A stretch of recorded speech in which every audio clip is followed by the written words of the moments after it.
মাইজে ভাই, আমি এখন কোনো ফাইনাল কথা দিতে পারতেছি না। বাড়ি যাই, বোর সাথে কথা বলি, বউ যা কই তারপরে আমি মানে সেই কথা জানাই দিবারে। বোর সাথে না কথা কয়ে ফাইনাল কথা দিতে পারতেছি না আমি। মেজে ভাই, তাহলে আব্বা কি শুধু জন্ম দিয়ে রেখেছে আমাদের, আর বাদ বাকি পড়াশোনা যা সব বড় ভাই করাইছে? ওরে আব্বার নাই তাবলিকে পাঠাই দিলি, মারে কি করবি? মার কনে পাঠাবি? চাচা, হ্যাঁ, শীতের রাত তো হয়ে যাচ্ছে, সারাদিন অফিস করে ক্লান্ত, তা আমরা মনে হয় কথাবার্তা শুরু করা যায়। কথাবার্তা শুরু করো, যত দ্রুত করা যায় ততই ভালো। মেয়ে ভাই, মা বাপ খাতি দিবা, সেই জন্যই তোমার ওই মাঠে 1 বিঘা জমি তোমার মধ্যে রাখা হয়েছে, তুমি মা বাপের খাতি দিবা বলে। এখন তুমি মা বাপের খাতি দিতে তোমার সমস্যাটা কি? বড় ভাই, আপনার ভিতরে যে 1 বিঘা জমি বেশি দিয়া, আগে তো কোনোদিন বলেননি আপনি আমাদের। জমি 1 বিঘা বেশি নিছেন, আবার মা বাপের এখন খাতির দিতে চাচ্ছেন না, আমাদের সবার মধ্যে ভাগ করতে চাচ্ছেন। বড় ভাইয়ের মধ্যে এখনো 1 বিঘা জমি বেশি রয়েছে, তাহলে ও আব্বা মার খাতি দেবে, এটা তো স্বাভাবিক কথা। বসিত, তুই যে এই জমির কথা তুললি, তুই আসলে যেটা বলতেছিস সেটা তো না। তুই কি এই জমির কাহিনী জানিস?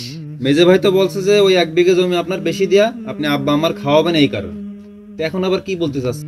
না ভাই, কোনো প্যাস মারলে কাজ হবে না। বাবা মার দায়িত্ব আপনার উপরে রয়েছে, আপনারই পালন করতে হবে। আমরা কেউ এর ভিতরে কিন্তু নেই। তোমার তাহলে 1 বিঘা জমি কি জন্য দিয়া? মিজানুর, শোনো, তুমি আসলে এই বিষয়টা আগে একটু ক্লিয়ার করো।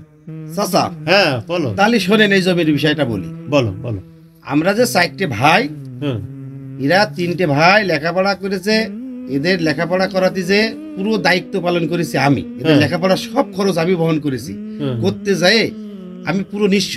তার মানে এক কথায় সংসার তুমি হ্যাঁ, চালাইছো? সংসার আমি চালাতাম। হ্যাঁ। এরা বাইরে থেকে লেখাপড়া করতো, এদের খরচ সব আমি দিতাম। হুম, এখন আব্বা বললো যে যেহেতু ওরা 3টে চাকরি পেয়েছে, ভালো অবস্থানে আছে, আর এদের লেখাপড়া শিখতে যে আমার খুব পারিবারিক ভাবে আমি খুব মনে করেন নিঃস্ব কায়দায় আছি, তাই আমারে ওই বসির যে কথাটা বললো ওই ভুঁইটা আমারে আব্বা করে খাওয়ার জন্য দিতেছে। এটা আমারে রেস্টি করে দেয়নি।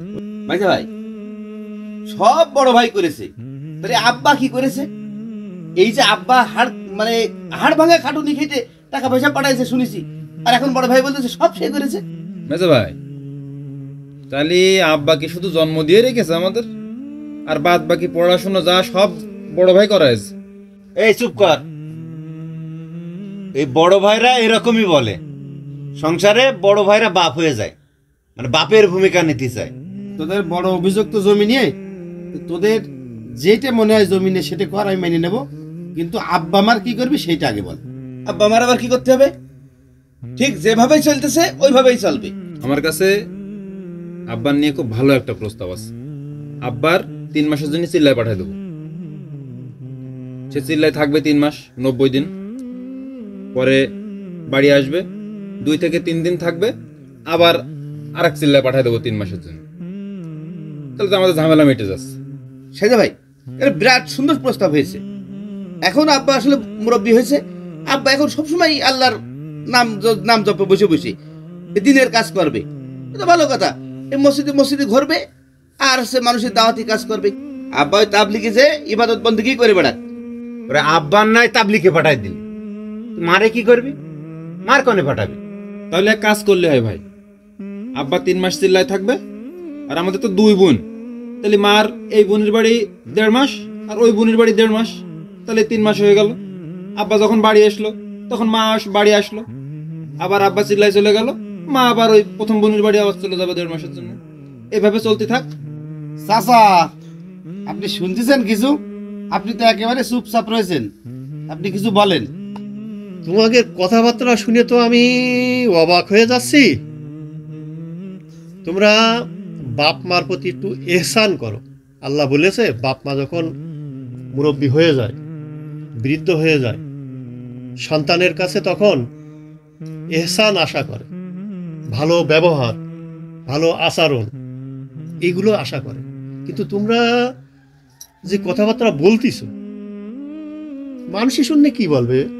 আমরা তো বাপ মার এড়াই দিচ্ছি নে, সে চিল্লাই যাবে, তার খরচ খরচা আমরা দেবো না? মা যদি বুনির বাড়ি যায়, তারও তো গাড়ি ভাড়া টাড়া যা লাগে, মিষ্টি মিঠাই কিনা, সে তো আমরাই কিনে দেবো। তাহলে আমরা কিভাবে এড়াই দিলাম? আপনি এটার বিরোধিতা করতেছেন কিভাবে? আব্বা এখনো সুরত রাতগুলো সুন্দর করে পড়তে পারে না, তাহলে এই যদি মানে চিল্লাই বেড়াই, ওই মসজিদে যাই দিব্যি সে সুরত রাতগুলো সুন্দর করে শিখে ফেলাবে। আপনি হচ্ছেন আমার আব্বার বন্ধু মানুষ, আপনার ডাকিছি আমরা কি কারণ? আপনার সামনে এই প্রস্তাবটা দিলাম যেন এই প্রস্তাবটা বাস্তবায়ন করতে আমাদের সুবিধা হয়। এই একটা ভালো প্রস্তাবের বিরোধিতা করছে, তাহলে আপনার ডেকে আমাদের লাভ হলো কি? তোমাদের উচিত তোমার আব্বা এবং তোমার মা সহ তোমরা 4 ভাই বা তোমাদের 2 বোন আছে, তোমরা বসে এর একটা ফাইসাল্লা করো। এছাড়া আমি এখন কিছু বলতে পারবো না। আরাফাত, আব্বা আমার ডাকতে গেলে তো ঝামেলা বাড়বে, তার থেকে আমরা যে 4টি ভাই এখানে আসি, আমাদের মাওলানা চাচা আছে, আমাদের উত্তম হয় কি আমরা 4 ভাই মাসে প্রত্যেকে 1 মাস করে আমরা মা বাপের নিয়ে আমরা এটি হচ্ছে খাওয়াই।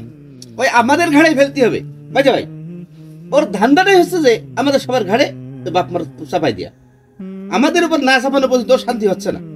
এই তুই থাম দিন না ভাই, তুমি যে প্রস্তাব দিচ্ছাও ও প্রস্তাব আমি মানতে পারবার না। তোমার সবসময় উল্টো পাল্টা কথাবার্তা। আমিও চাকরি করি, আমার বউও চাকরি করে, তাহলে আমার ওই মা বাপের খাতি দেবে কিনা, রানবে কিনা, ও দায়িত্ব আমি নিতে পারবার না। ও যা পারো তুমি করো। ভালো না চাচা? হ্যাঁ, বড় ভাই সমস্যাটা কি? আমি তো আগের দিনই বলে দিলাম যে আমাদের নতুন বাচ্চা কাচ্চা হয়েছে, আর তার নিয়ে আমার বউ দিশা পাচ্ছে না, তবে বাপ মার দেখবে কখন?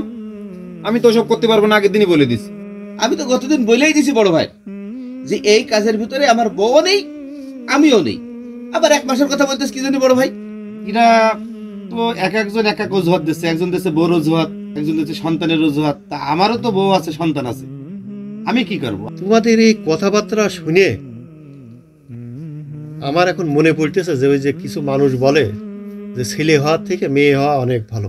তোমরা বাপ মার দোয়া, বাপ মার মহাব্বত এর থেকে বঞ্চিত হতে চাচ্ছ? এত কপাল পোড়া তোমরা কি মোটেও ভাবতেছ না যে বাপ মা কি জিনিস? এত যন্ত্রণা বাপ মা তোমাদের কাছে। আর রাসূল সাল্লাল্লাহু আলাইহি ওয়াসাল্লাম কি বলেছে যে পিতামাতা হচ্ছে সন্তানের জান্নাত, পিতামাতা হচ্ছে সন্তানের জাহান্নাম। তোমরা এই জান্নাতকে জাহান্নামে পরিণত করতেছ নিজেদের জন্য। অর্থাৎ জান্নাত ভাগাভাগি করতে যে জাহান্নাম ডেকে আনতেছ, এটা করে না। এতে তোমাদের কপাল পড়বে। তোমরা তো মনে করছো যে বাপ মা বাদ দিয়ে আমরা সুখী হব। তোমরা সুখী হতে পারবা না বাপ মা বাদে। তাহলে এখন কি করতে বলতেছেন চাচা? চাচা, হ্যাঁ? আপনি তো আবার আর এক লাইনে ঘুরে নিয়ে গেলেন। তাহলে আমরা কি করবো আপনি বলেন দিনি।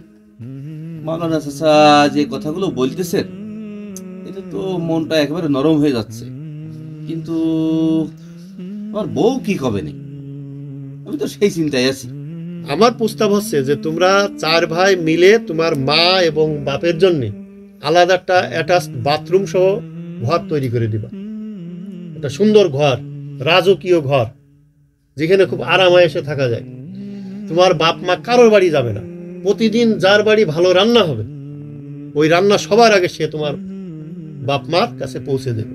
ভালো রান্নাটা আগে সেখানেই পৌঁছে দিতে হবে। বাপ মা যায় কারোর বাড়ি ওই যে ভাগাভাগির মধ্যে যাবে না। এই কোনোদিন হয় চাচা? আপনি তো আবার নতুন একটা পেঁয়াজ ঢুকাই দিলেন এর মধ্যে। চাচা এতক্ষণ যা বলিলেন তাতে তো মন নরম হইল। এখন যে বলতেছেন যে টাইলস দিয়ে ঘর করে দেওয়ার কথা, টাইলস দিয়ে ঘর করে দিলেই তো সমস্যা। ওই ঘরে টাইলসের উপরে স্লিপ করে পড়েই পা ভাঙবে, আর এই বুড়ো বয়সে পা ভাঙলে তার সারেই না, ঠিকই হতে চায় না। তখন কি হবে কোন দিনই? আমার মাথায় একটা প্ল্যান এসেছে, বলো। সে প্ল্যানটা আমি আপনার বলি। আমরা মারে আর বাপরে 1 সপ্তাহ করে ভাগ করে নিই। আমি 1 সপ্তাহ, সাকারেলে 1 সপ্তাহ, আরাফাত 1 সপ্তাহ, আর বড় ভাই 9 দিন নেবে। আচ্ছা, এখন আমার কথা আমি বলেছি, তোমাদের কথা তোমরা বললে। যাক চাচা, বস্তির প্রস্তাবটা আমি মেনে নিলাম। আমি সেই ভাগে যে 2-3 দিন আমার বেশি আসে আমি নিয়ে নিলাম। আপনি এটাই ঠিক করে দেন আমাদের থেকে। ভাই যে ভাই, আমি এখন কোনো ফাইনাল কথা দিতে পারতেছি না। বাড়ি যাই, বোর সাথে কথা বলি, বউ যা কই তারপরে আমি মানে সেই কথা জানাই দিবানে। বোর সাথে না কথা কয়ে ফাইনাল কথা দিতে পারতেছি না আমি। ওর উঠে যাক আর যায় যাক, সিদ্ধান্ত এটা ফাইনাল। মেবাই প্রথম দায়িত্ব নিক। মেবার এখানে 9 দিন খেয়ে আসবে, খেয়ে আসার পরে এবার আমার এখানে খাবে, সে 1 সপ্তাহ। তারপর আরাফাতের ওখানে খাবে, আরাফাতের ওখানে খাওয়া শেষ হলি তারপর শাকের আলীর ওখানে খাবে। তারপর শাকের আলী যদি গুজুমুজু করে তখন বুঝবানে। ঠিক আছে, কালকের থেকে আমার এখানেই খাক, আমার এখানেই সর্বপ্রথম খাওয়া শুরু করি। আচ্ছা ঠিক আছে, তাহলে চলো যাই। চলেন যাই, সবাই যাই। রাত হয়ে গেছে। আজকে রাত হয়ে গেছে।